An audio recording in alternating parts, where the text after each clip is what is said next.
What up? What up? Y'all already know this is Punch on Boxing, aka Mr. Moo. Shot himself. So finally, we heard what Ryan Garcia said after the fight with Gervonta Davis, and what was the reason why he didn't want to get up from that knee. Let's listen to Ryan Garcia. I didn't want to continue because my rib. I didn't want to continue because my rib. What? I didn't want to continue. What? I didn't want to continue. I didn't want to continue. I didn't want to continue because my rib. This might be the reason why there's going to be a lot of people that felt and still feels that Ryan Garcia quit. Because he said, I didn't want to continue because my rib. I didn't want to continue because of my rib. He didn't say I couldn't continue. He didn't want to continue. It's different. It's different from I can't continue because I can't get up and I can't breathe. Is that I didn't want to continue because of my rib. And maybe he'll hit it again. And I don't want to feel that same pain. Not giving himself a chance, his offensive chance, to probably land that thunderous left hook that he possessed. He did not believe that he could make adjustments. He probably couldn't believe that his team or his trainer could give him some instructions and where he could execute that adjustment.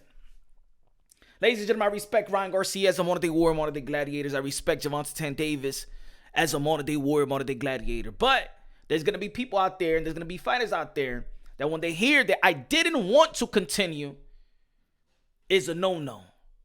Now, ladies and gentlemen, some of us ain't fighters out here. That's not my profession. And there's gonna be fighters like there, like Regis Prograis, that feel like, you know what? You never got hit with a body shot. There's fighters out there that like to talk to fans and media personnel or things of that nature. People that's not a profession in that square circle, and they're gonna be like, man, y'all don't know nothing about boxing. Y'all never got hit with a body shot. Y'all don't know how to deal with that body shot and thing. Y'all don't know how it feels. Y'all don't know how you get paralyzed. And then there's gonna be other fighters like Andy Ruiz that be like, you know what? I'm disappointed in Ryan Garcia because I felt like he couldn't continue. And I'm just paraphrasing what Andy Ruiz said. But now that we hear the audio, and shout out to Showtime. They did a wonderful job, man. And let me give credit. First of all, let me give credit to everybody that brought us the biggest fight of the year. And I hope that we got more big fights later on. You know what I'm saying? I hope these other fighters and these other events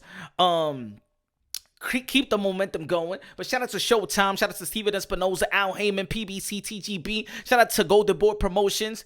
Even though that I'm kind of a little bit upset that Oscar De La Hoya and Bernard Hopkins was not by his side after the defeat in terms of Ryan Garcia being there by his side. Shout out to Ryan Garcia. Shout out to Henry Garcia. Shout out to Joe Goose and everybody. Shout out to everybody that made this thing possible, right?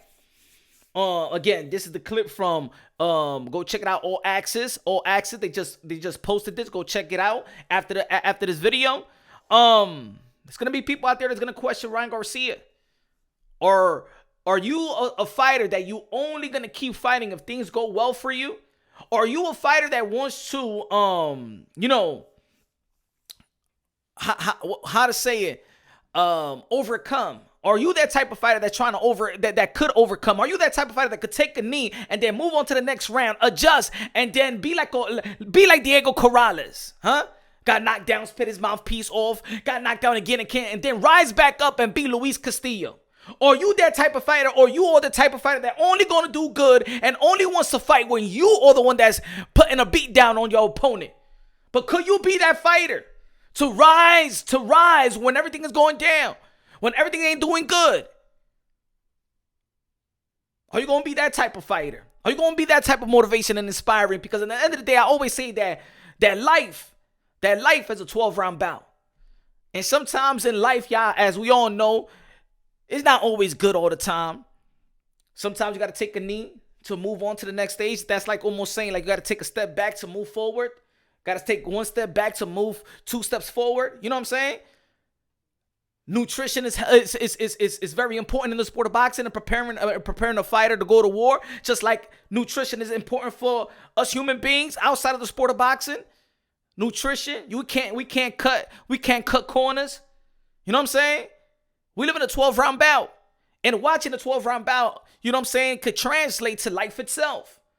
Ryan Garcia, it's not that you couldn't continue, it's that you did not want to continue because you did not believe that you could adjust to Gervonta Davis, who is, in my opinion, not only a good fighter, but a special fighter.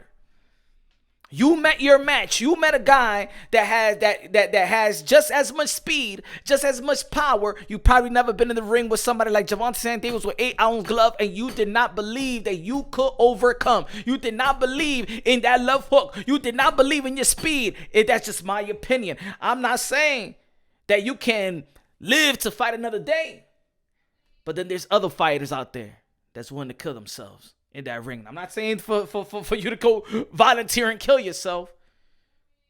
But what I'm saying is, there's other fighters out there that will put it all on the line, that will rise back up.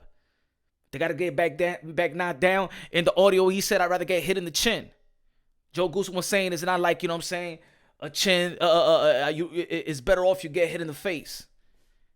Ryan Garcia took it to the face, though. He took it the second round. He stood back up like he did with Luke Campbell. But that body shot was too much. Now, I don't know. Y'all be the judge. At the end of the day, I still believe in the skills and talent of Ryan Garcia. Only 24 years old. He's going to rise. He's going to go back to the drawing board. Hopefully go back to the drawing board. He said he doesn't have any plans yet. He's still thinking about it. Oscar De La Hoya have stated in a recent interview that, you know what I'm saying, we got good plans for Ryan Garcia to rise back up to the position that he was in. I believe Ryan Garcia's skills and talent. 15 national titles. Has beaten guys like Brandon Lee in the amateurs, beaten guys like Virgil Ortiz in the amateurs, and Devin the Dream Haney, who was lightweight, undisputed, and is going to be facing Vasily Lomachenko May 20th. He's going to go to the 140, doesn't have to face no stipulation and things of that nature. But in the end of the day, I think that we saw, even with the stipulation going on, and of course they could piggyback off that or stand on that I wasn't in my best because of the stipulations. Yet we saw that skills pay the bills, and Gervonta Davis' skills is the one that paid the bills and got the victory. Now, I would like to see Gervonta Davis fight a top opponent without putting a stipulation on him. No rehydration, nothing of that sort. We've seen that Mario Barrios recently put on his IG that he also had a rehydration clause. I want Gervonta Davis to prove, because I believe that he's a special talent. He got too much good of a skill set. He got too much of a heavy bag to be put in rehydration clause. And I believe fair and square, you come at your best versus Gervonta Davis, and Gervonta Davis will probably still prevail. I got Gervonta Davis beating everybody in the lightweight division. But the guy that's going to give Gervonta Davis a run for his money is Shakur Stevenson, in my opinion. I believe he got the skills, the IQ, the skills, the bag. I can't even find a mistake. I can't find holes in the game with Shakur Stevenson. The only one, in my opinion, that could beat or could take this guy to the 12th round.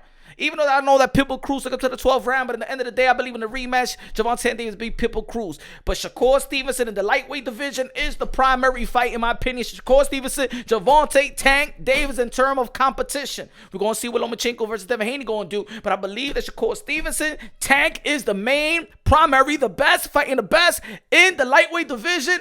But if you wanna combine the 140 and the 135, I believe the ultimate fight for Gervonta Davis. Speed, power, intellect, God-given ability, things that you can't teach. Is Gervonta Davis versus Teofimo Lopez. If Teofimo Lopez, June 10th, Madison Square Garden, New York City, take care of Josh Taylor. If Teo takes care of Josh Taylor, the biggest fight, the mega fight, is Gervonta Davis versus Teofimo Lopez, just like Floyd Mayweather stated.